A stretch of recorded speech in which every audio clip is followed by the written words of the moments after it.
मंडळी, तुम्ही अगदी 10 वर्षाचे, 15 वर्षाचे किंवा अगदी 20 वर्षाचे सुद्धा एक्सपिरियन्स असलेले असतात, किंवा अगदी नुकतीच आता गाडी शिकायला चालू केलेली असेल. पण एक गोष्ट कॉमन आहे, ती म्हणजे रस्त्यावर अशा काही चुका आहेत की त्या कोणत्याही व्यक्ती करू शकते. या चुका मी स्वतः अनेक वेळा रस्त्यावर ड्रायव्हिंग करताना लोकांकडून होताना बघितलेल्या आहेत. आणि या चुका आपल्या गाडीचं तर नुकसान करतातच, पण यामुळे आपला जीव आणि आपल्या सोबत बसलेल्या आपल्या प्रवाशांचा किंवा आपल्या फॅमिलीचा जीव सुद्धा धोक्यात घालतात. आणि म्हणूनच या चुका आपल्याला समजून घ्यायच्या, त्यांचे रिस्क समजून घ्यायचे आहेत आणि पुढे त्या कशा टाळता येतील हे सुद्धा आजच्या व्हिडिओमध्ये पाहायचं आहे. व्हिडिओ शेवटपर्यंत नक्की बघा, कारण शेवटी मी एक अशी चूक सांगितली आहे ज्यामध्ये किमान 90% ड्रायव्हर्स करत असतात आणि ज्यामुळे मोठे अपघात होण्याची सुद्धा खूप शक्यता असते.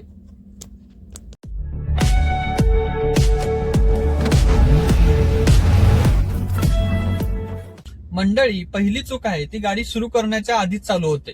ती म्हणजे गाडीची सीट ऍडजस्ट न करणे. खूप लोकांना अशी सवय असते की ते सीट खूप पुढे घेऊन गाडी चालवतात. म्हणजे हे जे स्टीअरिंग आहे अगदी त्यांच्या छातीला टेकलेलं असतं. कदाचित त्यांना गाडी चालवत असताना जजमेंटचा इश्यू वाटत असेल, किंवा वाटत असेल की बोनेट स्पष्टपणे दिसावं किंवा रस्ता अधिक स्पष्ट दिसावा, यामुळे कदाचित ते पूर्ण पुढे येऊन गाडी चालवत असतील. विशेषतः ही सवय जे जुने लोक आहेत किंवा जे वयस्कर लोक आहेत त्यांना आणि लेडीज मध्ये हे प्रमाण खूप जास्त असतं. आणि काही लोक याच्या अगदी उलट करतात, ते म्हणजे सीट खूपच मागे घेतात आणि हात पूर्ण ताणून स्टिअरिंग वरती आणतात. यामुळे पाय आणि स्टिअरिंगच्या मधलं जे अंतर असतं ते खूपच जास्त प्रमाणात वाढतं. आणि या दोन्ही सिच्युएशन्स मित्रांनो खूप धोकादायक आहेत. तर मग सीट नेमकी ऍडजस्ट कशी करायची? तुमची पाठ सीटला व्यवस्थित आरामात टेकवलेली असली पाहिजे आणि तुमचं जे डोकं आहे ते हेडरेस्टला व्यवस्थित टेकलं गेलं पाहिजे. आणि तुमचे दोन्ही हात हे व्ही शेप मध्ये तुमच्या स्टिअरिंग पर्यंत आले पाहिजेत. त्याचबरोबर आपल्या जे हाताचे पंजे असतात ते नेहमी आपल्या स्टिअरिंगवर अगदी सहज ठेवता आले पाहिजेत आणि ते अगदी सहजपर्यंत स्टिअरिंगच्या खाली किंवा वर फिरवता आले पाहिजेत. या साध्या गोष्टी जरी आपण लक्षात ठेवल्या तरी तुमची पोझिशन सेफ, कम्फर्टेबल आणि कंट्रोलमध्ये राहते.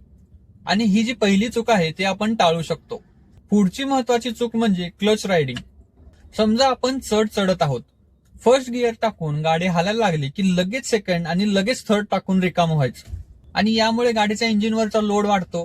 त्याच्यामुळे आपण काय करतो, हाफ क्लचवर गाडी चालवतो. यामुळे क्लच अर्धवट असल्यामुळे गाडी स्वतःला ओढून नेण्याचा प्रयत्न करते. हीच आहे क्लच रायडिंग. यावेळी तुम्ही इंजिनचा आवाज आणि गाडीच्या व्हायब्रेशनवरून सहज ओळखू शकता की ड्रायव्हर क्लचवर ताण देऊन गाडी ओढतोय. ही चूक बरेच लोक का करतात? तर खूप लोकांना एक गैरसमज असतो की हायर गिअर आणि क्लचवर पाय ठेवून गाडी चालवली तर ऍव्हरेज जास्त मिळतं म्हणे. पण खरं असं आहे का? तर याच्या उलट तुमचा ऍव्हरेज कमी होतो, कारण क्लच आणि इंजिनवर अतिरिक्त ताण येतो ज्याची काहीच गरज नसते. याच्यामुळे गाडीचं लोड वाढतं, फ्युएल कन्झम्पशन सुद्धा जास्त होतं. काही लोक तर मी बघितले आहेत फक्त आळस आणि आळसामुळेच गिअर बदलण्याचं टाळतात.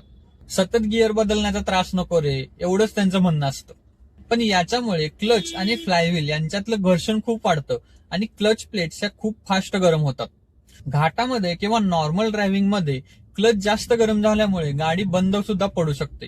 याच गाडीच्या ओव्हरहिटिंगच्या प्रॉब्लेमवर आपण एक सविस्तर व्हिडिओ सुद्धा बनवणार आहोत. कारण क्लच एकदा खराब झाली तर ती बदलण्याचा खर्च हजारो रुपयांमध्ये सुद्धा जातो. त्यामुळे ही सवय जरी छोटीशी वाटत असली तर याचा खर्च मात्र खूप मोठा आहे, कारण याचा इफेक्ट तुमच्या खिशावर आणि तुमच्या सेफ्टीवर दोन्हींवर सुद्धा होतो. पुढची जी चूक आहे ती मी स्वतः खूप दिवस करायचो, पण जेव्हा मला याबद्दल माहिती झालं तेव्हापासून मी स्वतःची पोझिशन बदललेली आहे. तुम्ही बघितलंच असेल, काही ड्रायव्हरचा हात कायम आपल्या गिअरवरच ठेवलेला असतो. गिअर टाकायचा असो किंवा नसो, गिअर म्हणजे त्यांचा परमनंट आर्मरेस्टच असतो. तुम्ही म्हणाल याच्यामुळे नुकसान तरी काय, चांगलंच आहे ना? तर नाही. गिअरच्या लिव्हरच्या खालचा जो शाफ्ट असतो तो सगळ्या गिअरच्या मेकॅनिझमला पूर्ण कनेक्ट केलेला असतो. त्याच्यावर सतत एक कॉन्स्टंट प्रेशर राहतो. गिअरच्या मेकॅनिझम मध्ये एक पार्ट असतो तो म्हणजे सिंक्रोनायझर, जे योग्य गिअर योग्य वेळी कसा एंगेज होईल याचं काम करत असतो. आणि त्याच्यावरही कंटिन्युअस ताण येत जातो, ज्याच्यामुळे गिअर अडकल्यासारखे वाटतात. किंवा तुम्ही सेकंड गिअर टाकायला जाता पण ऍक्च्युली फोर्थच गिअर बसतो, किंवा गिअर पडताना नेहमी आवाज येत राहतो किंवा एक झटका बसल्यासारखं होतं. आणि चुकीच्या गिअरमुळे इंजिन ब्रेकिंग लागून नेहमी अपघात होण्याचं प्रमाण वाढतं. म्हणून लक्षात ठेवा, गिअर म्हणजे आर्मरेस्ट नव्हे. जर तुम्हाला हात ठेवायचाच असेल तर ऍक्सेसरीजच्या दुकानात अगदी कमी किमतीमध्ये आर्मरेस्ट सुद्धा मिळतात. तुमच्या गाडीच्या मॉडेलच्या हिशोबाने तुम्ही आर्मरेस्ट घेऊन ते दोन्ही सीटच्या मध्ये फिक्स करू शकता, जेणेकरून तुमच्या हाताला सुद्धा आराम मिळेल आणि गिअरवरचा ताण सुद्धा कमी होईल. पुढची मोठी आणि धोकादायक सवय म्हणजे उतारावर गाडी 4थ्या 5व्या गिअरला ठेवायची आणि ब्रेकच्या सहाय्यानं फक्त स्पीड कंट्रोल करायचं. घाटात किंवा मोठ्या उतारावर खूप लोक मायलेज वाढवण्यासाठी हे असलं काहीतरी प्रकार करतच असतात. त्यांना वाटत असतं की हायर गिअरमध्ये गाडी ठेवली की ऍव्हरेज सुद्धा गाडीचं वाढेल, पण प्रत्यक्षात मात्र ही सवय अतिशय धोकादायक आहे. तर उतारावर कशी गाडी चालवायची? उतारावर गाडी नेहमी फर्स्ट, सेकंड किंवा थर्ड गिअरमध्ये असली पाहिजे. हे तुम्ही तुमच्या स्पीडवर डिसाईड करू शकता, कारण इंजिन ब्रेकिंगमुळे गाडी नैसर्गिकरित्या कंट्रोलमध्ये राहते. 40 ते 50 किलोमीटरच्या रेंजमध्ये एकदम सेफ स्पीड मानला जातो. त्याचबरोबर ब्रेक पॅड्स आणि कॅलिपर्स यांच्यावरचा ताण सुद्धा कमी होत जातो. जेव्हा तुम्ही उताराला गाडी चालवत असता तेव्हा स्लोपमुळे गाडीचं जे स्पीड असतं ते आपोआपच वाढत असतं. त्यात जर तुम्ही 4थ्या आणि 5व्या गिअरमध्ये गाडी चालवत असाल तर गाडीला आपल्या स्पीड वाढवण्यासाठी अधिक लिमिट मिळतं आणि अशा वेळी गाडीचं स्पीड कंट्रोलमध्ये ठेवण्यासाठी तुम्हाला सतत ब्रेक मारत राहावा लागतो. यामुळे ब्रेक पॅड्स खराब होतात, कॅलिपर्स खूप गरम होतात आणि यांचं प्रचंड घर्षण वाढतं. घर्षण झाल्यामुळे कधी कधी ब्रेक फेल होण्याचा धोका सुद्धा असतो. एकूणच काय तर ऐनवेळी ब्रेक सुद्धा तुम्हाला धोका देऊ शकतात. त्यामुळे लक्षात ठेवा, जेव्हा तुम्ही एखाद्या स्लोपवर असाल, उतरत असाल, डाऊनहिलवर असाल, तेव्हा लोअर गिअर प्लस इंजिन ब्रेकिंगचा वापर करूनच डाऊनहिल करा. मित्रांनो, आणखी एक गोष्ट मी खूप वेळा बघितली आहे, खूप ड्रायव्हर ही गोष्ट करत असतात, ती म्हणजे आपल्या गाडीचा जो लेफ्ट मिरर असतो तो नेहमी अनफोल्ड कंडिशन मध्ये असतो. काही जण तीनही आरसे प्रॉपरली युजच करत नाहीत आणि ही सवय अतिशय चुकीची आहे. आपले जे बाहेरचे दोन्ही ओव्हारियम्स असतात म्हणजे साइड मिरर्स असतात आणि आतला जो रिअर मिरर्स असतो, हे तिन्ही आरसे नेहमी उघडे आणि योग्य पद्धतीने सेट केलेले असले पाहिजेत. मिरर्सचा योग्य वापर कसा करायचा किंवा ते योग्य पद्धतीने कसे सेट करायचे याच्यावर आपण डिटेल व्हिडिओ बनवणार आहोत. कारण हे तिन्ही मिरर्स जर योग्य पद्धतीनं सेट केलेले नसतील तर याच्यामुळे ब्लाइंड स्पॉट्स वाढतात. तर ब्लाइंड स्पॉट म्हणजे काय? अशी जागा जिथे मागून येणारे वाहन, मागून येणाऱ्या गाड्या तुमच्या गाडीला अगदी जवळ असतात तरी सुद्धा तुम्हाला ते दिसत नाहीत.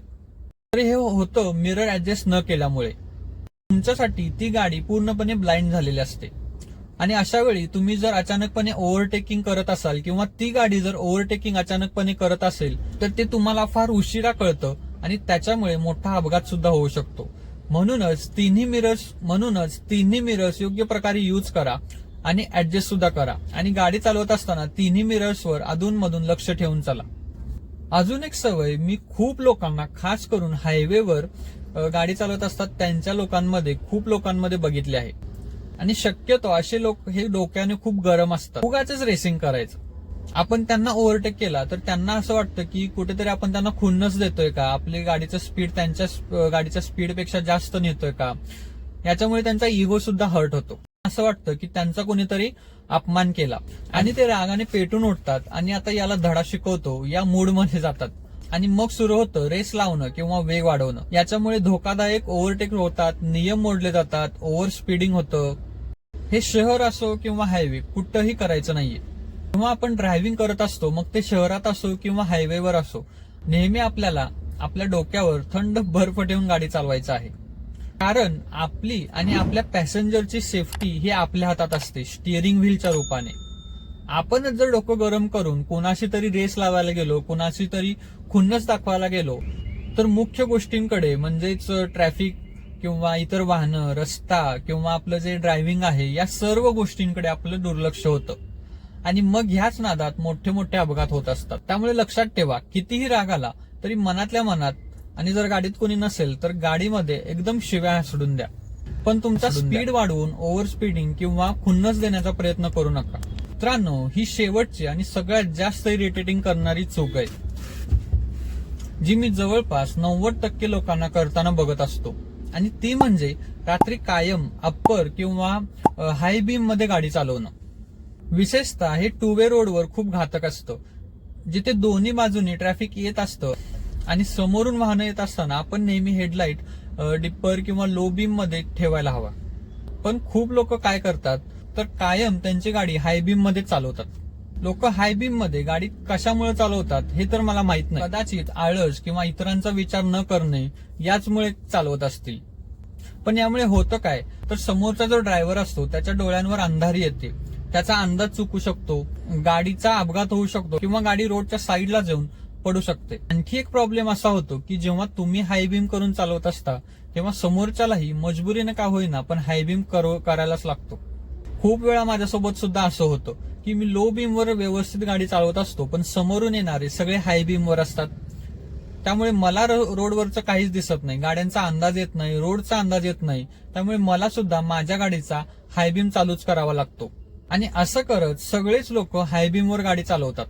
जर तुम्हाला वाटत असेल की रात्रीच्या वेळी गाडी कशी चालवायची याच्यावर आपण एक डिटेल व्हिडिओ बनवला पाहिजे तर कमेंट बॉक्समध्ये नक्की सजेस्ट करा. या सेपरेट व्हिडिओमध्ये जे लोक हाय बीमवर गाडी चालवत असतात त्यांच्याशी कसं करायचं, त्यांच्याबरोबर आपली गाडी कशी चालवायची याबद्दल आपण डिटेलमध्ये बोलू शकतो.